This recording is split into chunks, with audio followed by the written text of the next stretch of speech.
మీ Facebook video చూడడం జరిగింది. మీరు మాట్లాడిన మాటలు ఇవన్నీ ఇప్పుడు చెప్పినవన్నీ కూడా అప్పుడు చెప్పారు. మీరేమన్నారు? హరాస్మెంట్ చేశారు, 5 times ప్రెగ్నెన్సీ తీయించుకున్నాను అన్నారు. ఒక్కటైనా ప్రెగ్నెన్సీ తీయించుకున్నట్టు ఏ హాస్పిటల్ రికార్డ్ అయినా ఉందా madam?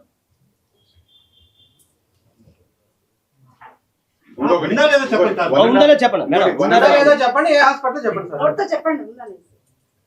Sanjeevani hospital railway code. Sanjeevani hospital railway code ఎప్పుడు మేడం మీరు ఇంతకుముందు తిరుపతికి సంబంధించి మేడం అలా చేయడం తప్పు కదా. హాస్పిటల్ వాళ్ళు ఎలా చేశారు మీకు?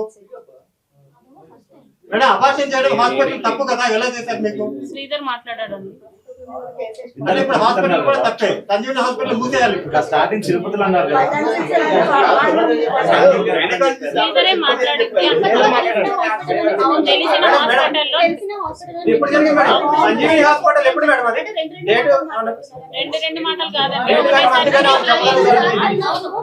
ఒకటేసారి తిరుపతిలో చేయించుకున్నాం.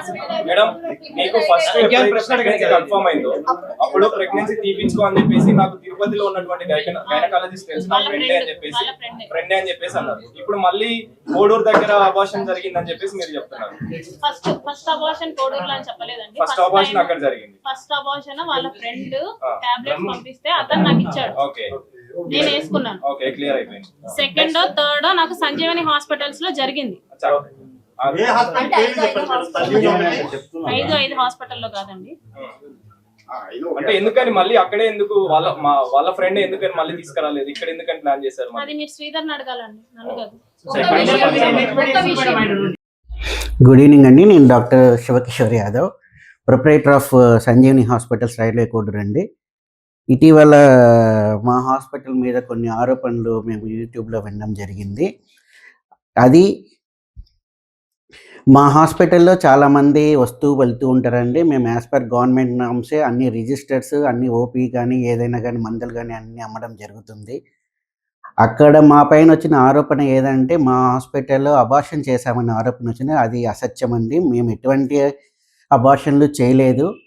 మా దగ్గరికి చాలామంది పిల్లలు వద్దు అనుకుని వచ్చే వాళ్ళ దగ్గరకి కిట్లు ఇస్తూ ఉంటాము. అది గవర్నమెంట్ నామ్స్ ప్రకారమే వాళ్ళ అడ్రస్లు అవి రాసుకొని ఇస్తూ ఉంటాము. అదేవిధంగా ఆవిడ గారు ఇప్పుడు మా పైన ఆరోపణ చేసిన వాళ్ళు హర్షవీణ అనే వ్యక్తి, 29 వయసు గల ఆవిడ, మా దగ్గరికి 5/9/2025 11:30కి కన్సల్టేషన్ కోసం అపాయింట్మెంట్ తీసుకున్నారు. 12:30 కల్లా ఆవిడ వెళ్ళిపోయినారు. మేము ఎటువంటి సర్జరీ కానీ సిజేరియన్ కానీ అబార్షన్ కానీ ఆవిడకి ఏదీ చేయలేదు.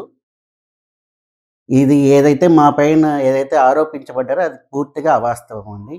అన్ని ఛానల్స్ లో లైవ్ డిబేట్ పెట్టి పలానా సంజీవని హాస్పిటల్లో డాక్టర్ అంజు యాదవ్ గారు మాకు అబార్షన్ చేశారని చెప్తున్నారు. సార్ అంజు యాదవ్ గారు కాదు, మంజు యాదవ్ గారు. ఆవిడ సొంత మా అక్కగారే సార్. ఆవిడైతే అబార్షన్ చేయలేదు. అబార్షన్ చేసేటట్టు పైన తప్పుడు ఆరోపణలు చేసిందంటారు. అవునండి.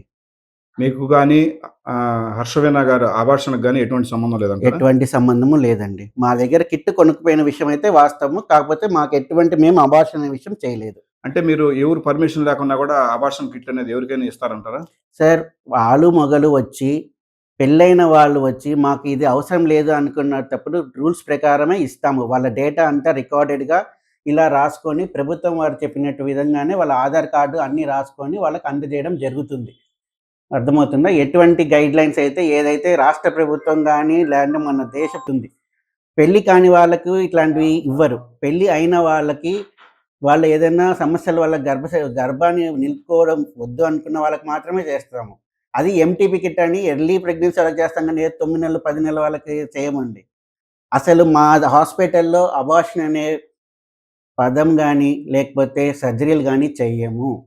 ఎందుకంటే ఇక్కడ నలుగురం ఉన్నామండి డాక్టర్లము, దాంట్లో 3 సర్జన్లు ఉన్నాం. ఏ చిన్న వస్తువు తేలన్నా కానీ రికార్డెడ్గా, కుళ్ళిపోయిన ఏళ్ళు తీయాలన్నా కానీ మేము రికార్డెడ్గా తీయాలా వద్దా అని 2-3 సార్లు వాళ్ళ ఫ్యామిలీ మెంబర్స్ అందరితో పరిశోధన చేసి మొత్తం అంతా వాళ్ళతో కనుక్కున్నాక వాళ్ళ సమ్మతం ప్రకారం వాళ్ళ స్పృహలో ఉన్నప్పుడు తీసుకున్న తర్వాత రికార్డెడ్గా కన్సెంట్ తీసుకున్న తర్వాతే చేస్తాం. అటువంటిది ఇంత పెద్ద ఆపరేషన్ అనేది ఓటీ రిజిస్టర్లో ఎంటర్ కాకుండా ఏ సిజరీన్ అయినా ఏ సర్జరీ అయినా చేయాలంటే మినిమం ఒక రోజు పెట్టుకుంటారండి. మా దగ్గర కనీసం ఆవిడ 40 నిమిషాలు లేరు. ఎలా చేసి పంపిస్తామండి?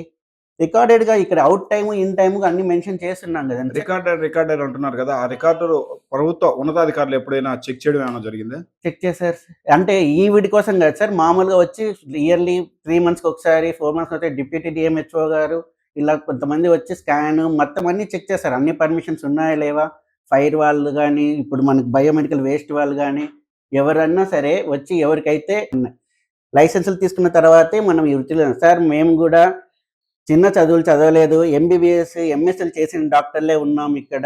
ఏది మంచి ఏది చెడు అని తెలియకోకుండా చేసే ఇదిలో మేము లేము. కాబట్టి మీరు మా పైన వేసిన ఆరోపణలు మేము తీసుకోవట్లేదు సార్, మేము నిజంగా ఖండిస్తున్నాం దాన్ని. డాక్టర్ అంజు యాదవ్ గారు మంజు ఎమ్మెల్యే యాదవ్. అరవ శ్రీధర్ గారు చెప్పినప్పుడు మాత్రమే దాన్ని మేము అపార్షన్ చేశాము, అపార్షన్ చేయించారు, శ్రీధర్ గారే చెప్పారు అని చెప్పి ఆరోపిస్తుంది. దానిపైన మీ అభిప్రాయం అంటే మీ వివరణ ఏంటి? సార్ శ్రీధర్ సార్ మాకైతే కాల్ చేయలేదు, అది అవాస్తవం. మాకెవరో తెలియదు. మంజు యాదవ్ గారు అనేవారు సోనార్న మా అక్కగారు, ఆవిడ ఎంఎస్ గైనకాలజిస్ట్, ఆవిడ చేయలేదు 101%. శ్రీధర్ గారు అనే ఆయన ఎమ్మెల్యే గారు మాకైతే చేయలేరు. ఈ విషయంగానే కాదు, ఆయన ఏ విషయంగానూ ఏ కేసును మాకు ఇంతవరకు అయితే రెఫర్ చేయలేదు. ఈ కేసు అనే కాదండి, ఏ కేసు కూడా రెఫర్ చేయలేదు. అంటే ఆయన పైన ఆరోపించింది అసత్యం అంటారు. అంతే.